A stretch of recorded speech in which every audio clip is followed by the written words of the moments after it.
few weeks leading up to Deadpool and Wolverine, I took a trip down memory lane. I rewatched every movie that prominently featured Hugh Jackman as the titular Claude mutant, keyword, prominently, and topped it off with both Deadpool films.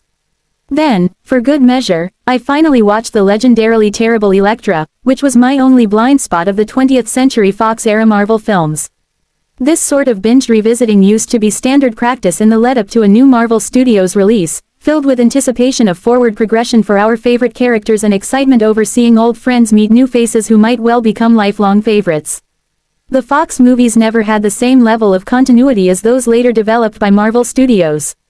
But through them, you can track the way the genre itself grew via what Jackman was allowed to accomplish in his 7 leading roles, culminating in Logan, which remains the gold standard goodbye for a role of this kind and perhaps the greatest superhero movie of all time. For the past 7 years, that goodbye stuck. Until now, Deadpool and Wolverine isn't lousy because it resurrects an even older Jackman for another go-around. It's lousy because the entire production feels like the first Marvel Studios movie to really understand where the genre is at. The party has wrapped. No matter how much money it makes, no matter how successful it is, this is a film built on playing as many old tunes as it can as the lights go dark. There's a lot of shit talking about the Marvel era of popular culture, but it's the sort of long-form cinematic narrative experiment with rolling, developing setups and payoffs that can never be done again. And with Deadpool and Wolverine, it finally feels well and truly over. That sounds hyperbolic, and I'm sure I'll get shit for it. Every time I say one of these films is bad, at least a few people who haven't seen the film complain that they just aren't, for me, anymore. But I'm as committed to this uniquely American take on the superhero genre as anyone. Jackman's Wolverine is a foundational character in my cultural lexicon. Wait, what am I doing? Why do I have to prove my bona fides to say this movie is a turgid piece of shit, directed with the flair of a cable TV show and with a script that can't hold a tense moment to save its life? Let's reiterate. Jackman returning is not the fundamental problem with Deadpool and Wolverine. He's clearly happy to be back, having a great time, etc. etc. I like watching him on screen. Logan can't be ruined by a goofy spin-off that pokes fun, but said spin-off can be ruined by a ridiculous inability to let go of Logan, and that's just the start of what makes this movie such a lead-in slog. The first Deadpool remains the only good movie in the trilogy, and the reason for that is its low-budget desperation to please. It was crude, rude and ceaseless, a fleeting experience that never let up on the gas and never stretched too far for pathos, with succinct exposition and action as graphic and cartoonish as the lead character. Deadpool 2 immediately tried to find a depth to the character, explicitly tying it to Logan's success from the very first second. That film was bigger, more repetitive, more unbalanced. Deadpool and Wolverine has all the same issues as Deadpool 2. But now it's directed by Shawn Levy, a man with apparently zero aesthetic flair or oddball instincts but a genuine belief that goodwill from a film made 7 years ago should carry the entire narrative of a threequel for an unrelated movie. This time around, Deadpool is brought into the Marvel Cinematic Universe to work for the Time Variance Authority, from the Loki series solely because a rogue agent named Paradox Matthew McFadden, terrible, wants to cut off our hero's dying universe with a Time Ripper device. There's little explanation for why Paradox wants to do this, and the literal reason he saves Deadpool is because the character is going to show up in one of the next Avengers sequels. Deadpool disagrees with the way Paradox wants to destroy his timeline, and so he sets out to resurrect Wolverine, who is that timeline's key person and whose demise in it has caused the timeline to wither away. Look, they have some other word for the concept, but I neither remember it nor care. As with each of the MCU's multiverse movies, Deadpool and Wolverine introduces yet another concept into the lore that doesn't seem to gel with incursions or Kong or branching timelines. It's a soup of narrative incoherency, the absolute worst-case scenario for a franchise deciding to build itself an anything can happen multiverse. In any case, Deadpool realizes he can't resurrect Logan, so he tries to find an alternate Wolverine by stealing one from another timeline. After encountering a few really interesting, deep-cut comic reference variants, he settles on the one we follow the rest of the story, a Wolverine who happened to let his entire universe down due to rampant alcoholism. In other words, a poor man's version of the one we met in Logan. However, the two are quickly sent to the void also from Loki, where their adventure becomes a quasi-road trip of cameos as they try to make it back to their home universes. And so on and so forth. There are certainly some funny bits here, mostly reliant on guest actors really giving their minor roles some oomph.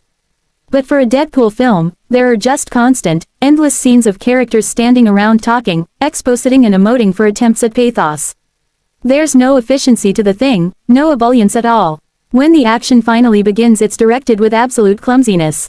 Cameo characters who could shine in their opportunities for combat are lost in a muddle. The MCU movies have rarely had gold medal fight sequences, but they usually follow a character-first philosophy. Sure, the moves may not be great, but at least you can see the people you care about doing cool shit for a little while. That's not how Levy directs his big action moments here. They're barely comprehensible. The publicity campaign has leaned into Disney allowing Deadpool and Wolverine an R rating. But compared to the first film in particular, it's a very, very light R. Here's the thing, we're already a generation deep into kids growing up with shit like The Walking Dead as cable-worthy programming. Basic level gore and violence are not breaking any taboos. The word, fuck, does not burn anyone's ears, and only quick, forgettable usage of Deadpool's favorite, C, word in this one, folks. Compared to the first two films, this is positively pedestrian. Compared to something like Punisher, Warzone referenced here, naturally it's essentially a PG-13. Gore and violence are fine, of course, but the real shame of the film's supposed, adult, rating are the punches it truly pulls. Two examples stick out. One is the fact that Negasonic teenage warhead Brianna Hildebrand and her girlfriend, Yukio Shioli Katsuna, are given little to do, and the way in which they appear feels like it sidesteps their lesbian relationship in a Disney-fied way. I'm not saying they need to make out on-screen. But in a film filled to the brim with gay panic jokes, it seems noteworthy that the previous film made a point of depicting them as a loving couple. The second example is the invocation of pegging as a sexual practice. The first Deadpool actually depicts pegging in an R-rated fashion during a montage of Wade and his girlfriend, Vanessa Morena Baccarin, engaging in a calendar year of holiday-themed sexual hedonism. This one jokes about pegging, but don't worry, Disney isn't going to actually allow any actual depiction of human sexuality for character or humor purposes. What I'm saying is that this is as family-friendly an R rating as possible, and that's just not the way a Deadpool movie should feel. There is nothing transgressive about Deadpool and Wolverine, nothing daring. Hell, this is a Deadpool film that ends with, bar none, the worst CGI mask work ever seen in a superhero film. What happened to the version of this character who was introduced shit-talking Reynolds' awful little animated Green Lantern mask? This brings me back to my point and the way I felt leaving the theater. This marks the true end of an era for Marvel Studios, a franchise founded on the principle of daring to tell cinematic stories in a progressive, constantly developing way. There's nothing new here, just incessant callbacks to older, and not even better, movies. It's focused on celebrating the 20th Century Fox era, and I guess in being mostly terrible, it kind of succeeds at that. But the fact is that those movies ended with an absolute whimper after Logan. There is no cultural longing for Elektra, for Tim Story's Fantastic Four, for two-thirds of the films that feature X in their titles. After Avengers Endgame, Kevin Feige's studio has struggled to find a new focus or momentum for its stable of B-tier characters. Some of the series and some of the movies have been pretty good. But even the most promising newcomers have fizzled out or immediately disappeared into the ether. The best films have thus far been backwards-oriented Spider-Man, No Way Home with its multiversal shenanigans, or Guardians of the Galaxy, Volume 3 with its end-of-the-line premise. The new MCU as a whole has failed to define itself with a coherent new direction.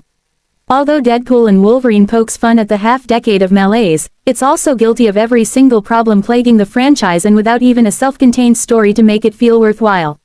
Over the last few years, there's been a sense that the franchise's fundamental aimlessness would be solved once Feige was allowed to bring aboard the mutant characters that were previously the exclusive domain of Marvel's 20th Century Fox films. The X-Men are inherent pop culture A-listers, and the potential of combining them with other heroes we know and love presents a lot of new possibilities.